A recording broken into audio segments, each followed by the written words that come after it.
This is Fresh Air. I'm Terry Gross. New York City is celebrating its centennial this year. Perhaps the man most responsible for the shape of the city and for its parks, expressways, and bridges is Robert Moses.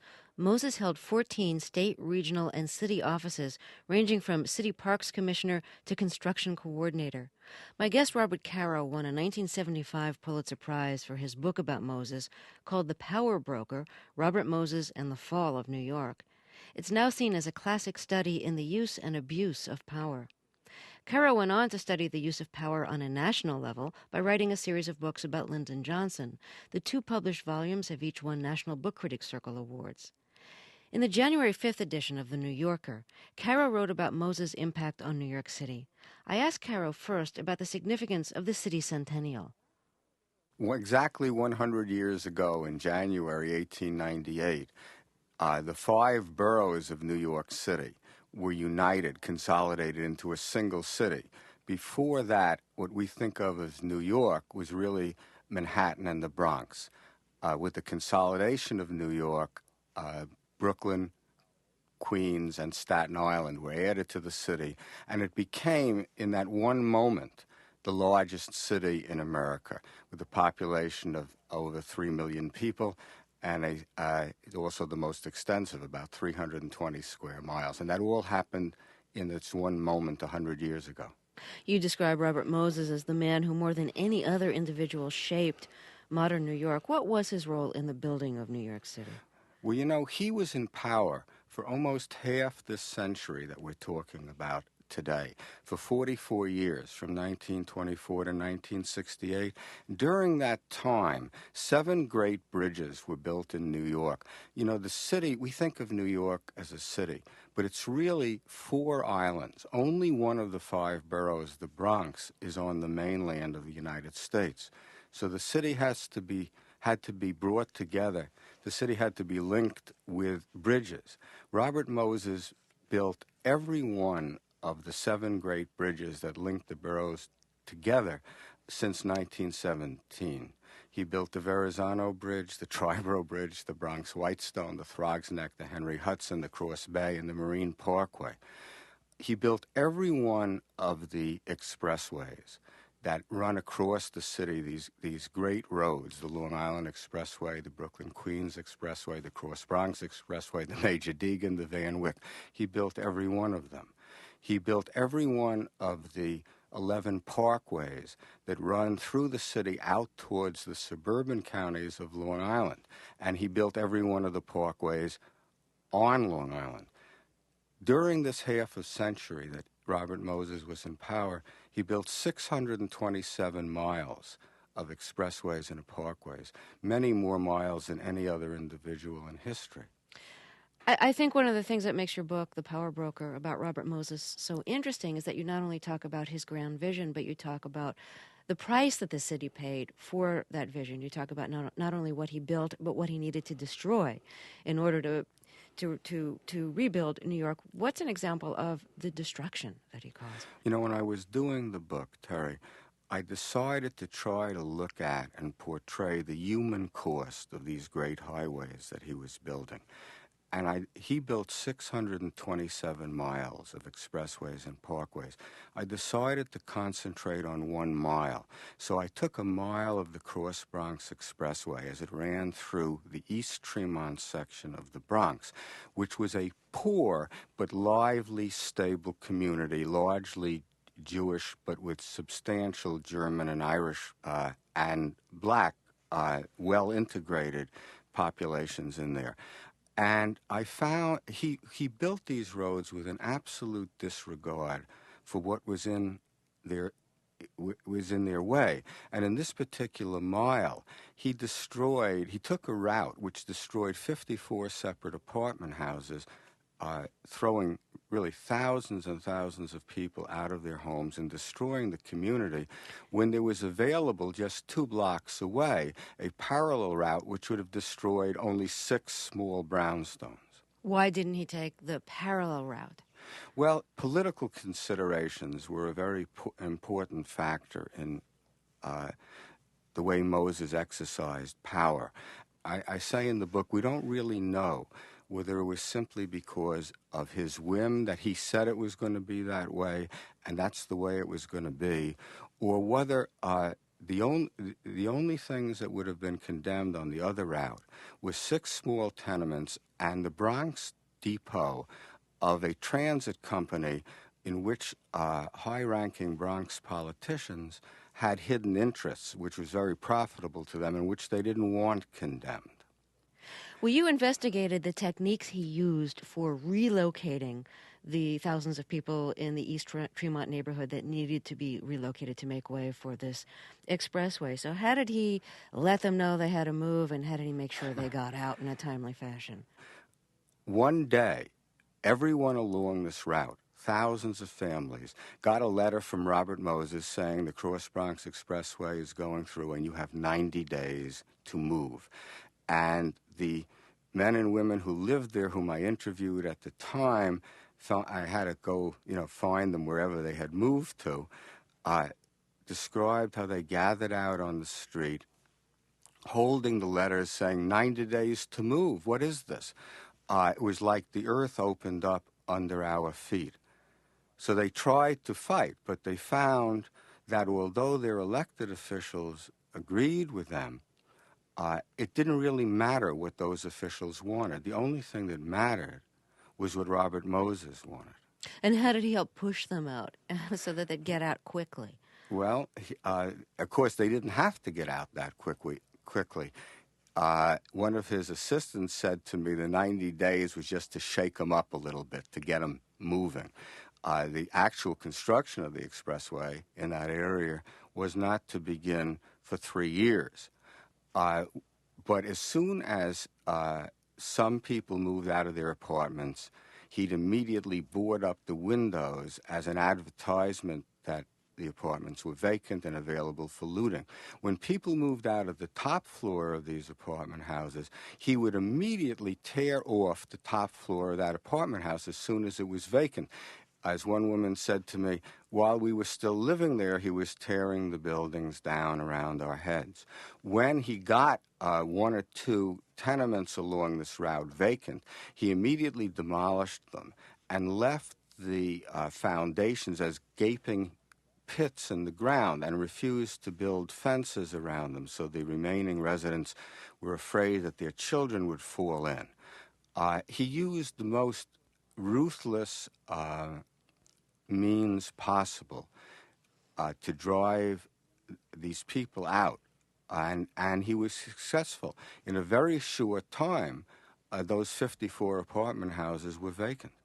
Well, do you think in the long run, a lot of people had their lives shaken up. Some people had their lives ruined, but could you say in the long run it was worth it? Because for decades after, New York has had better highways, better roads.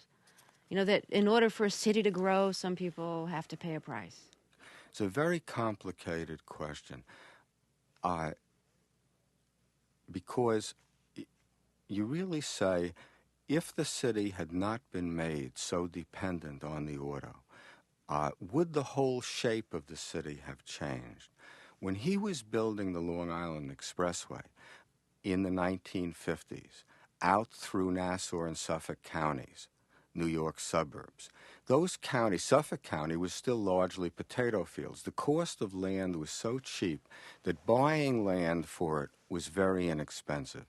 And every urban planner who dealt with Moses said to him, build a rapid transit line down the center of the Long Island Expressway. It's very cheap to buy the land for it. I forget the exact figure, but it was an infinitesimal amount compared to the cost of the expressway. You needed 80 feet for the center mall. Moses refused to do that. And then they said, well, if you don't want to build the rapid transit line, at least buy the 80 feet. Then in future generations, if people want a rapid transit line, they'll be able to put one down the center of the expressway. He refused to do that. And as a result of that, in fact, he even did certain engineering things which will make it impossible for the Long Island Expressway ever to have rapid transit down it.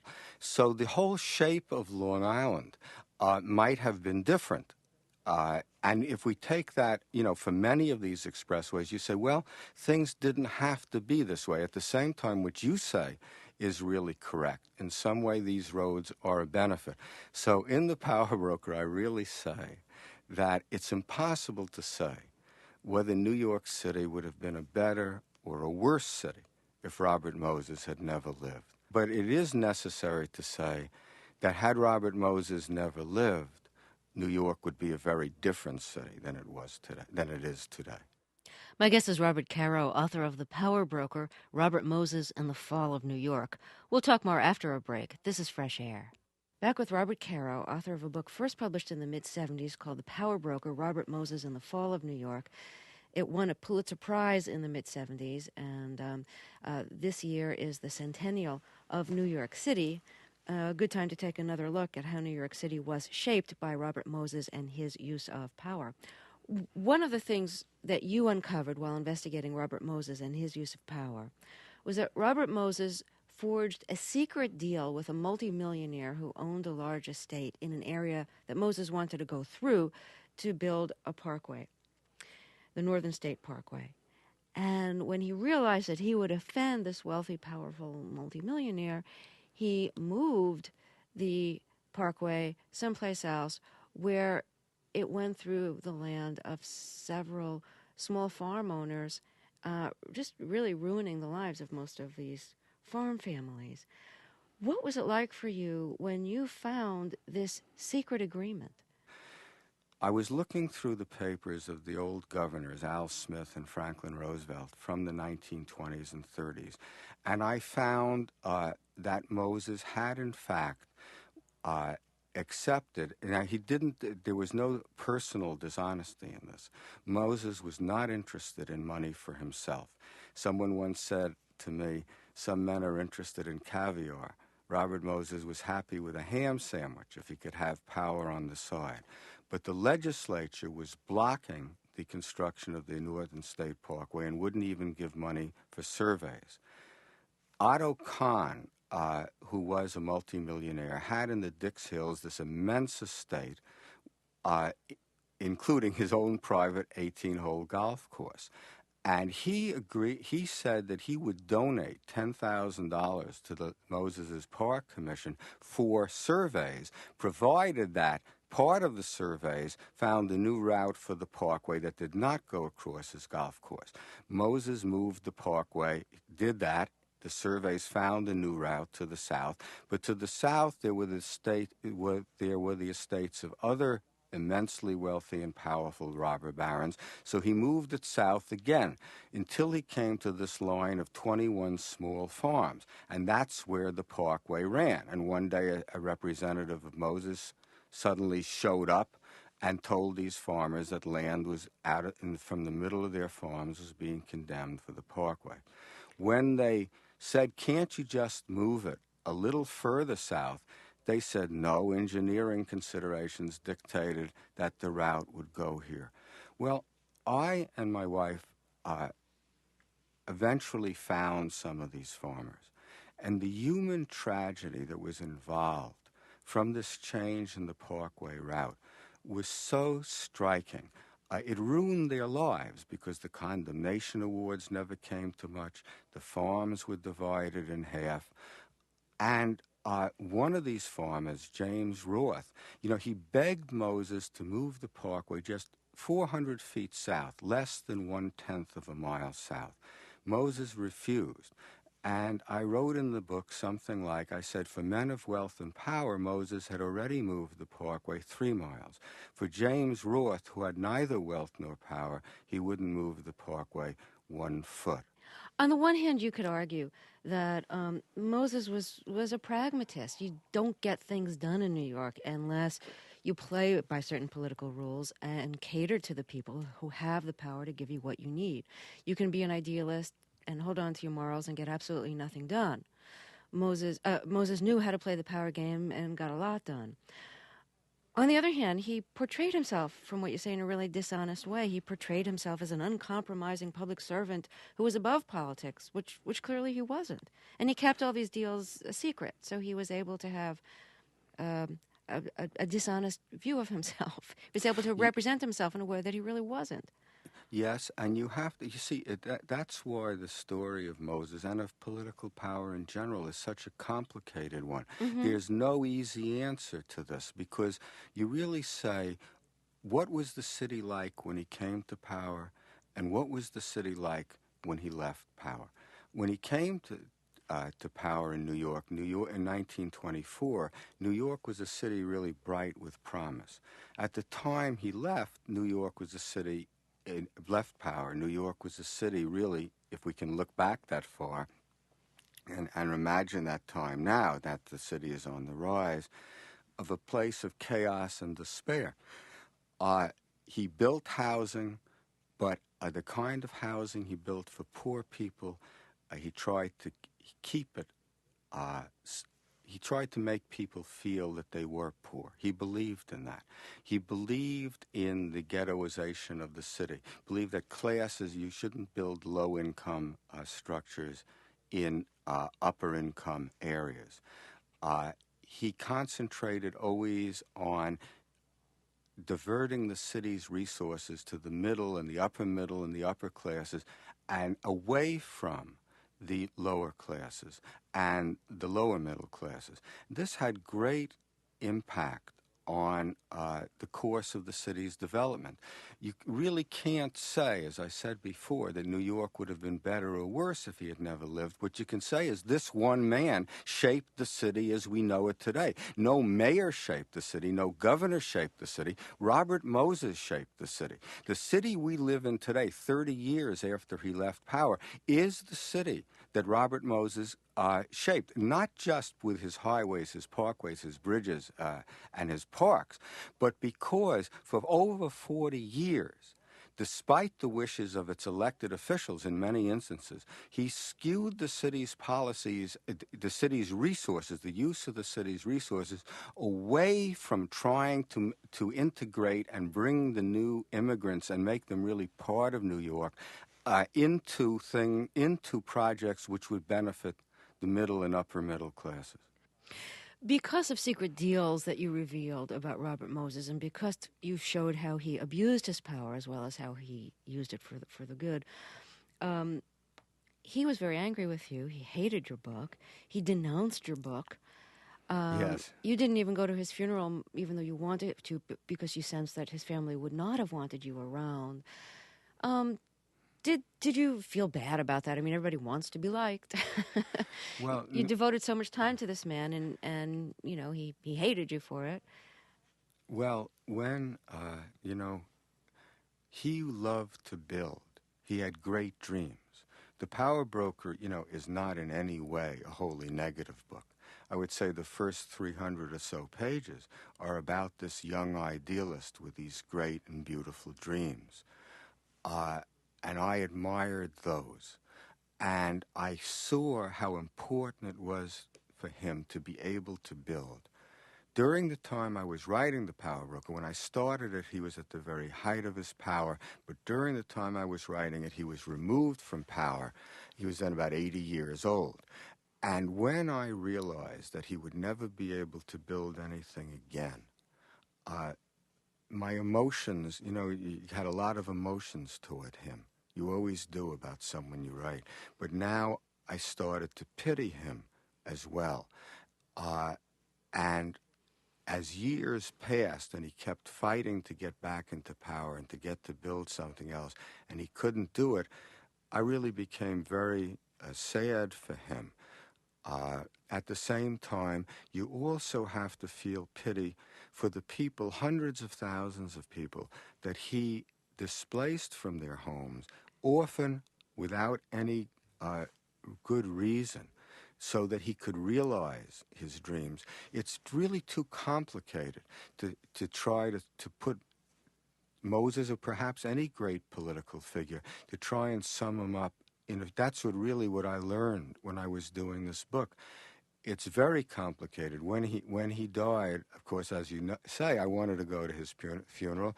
I felt it would ruin it for his family and his friends if I was there because he hated the book so much. So I didn't go. I must say, as I walk or drive around New York, there's scarcely a day that I don't see something on which he left his mark and which makes me remember him. And to tell you the truth, the way I feel now, 23 years after the book came out, is that there's a great void in my life because he's not filling it up anymore. Well, I want to thank you very much for talking with us. Thank you for having me. Robert Caro's book about Robert Moses is called The Power Broker. Caro is at work on the third of a projected 4-volume series of books about Lyndon Johnson. It's about Lyndon Johnson. It's about Lyndon Johnson. It's about Lyndon Johnson. It's about Lyndon Johnson.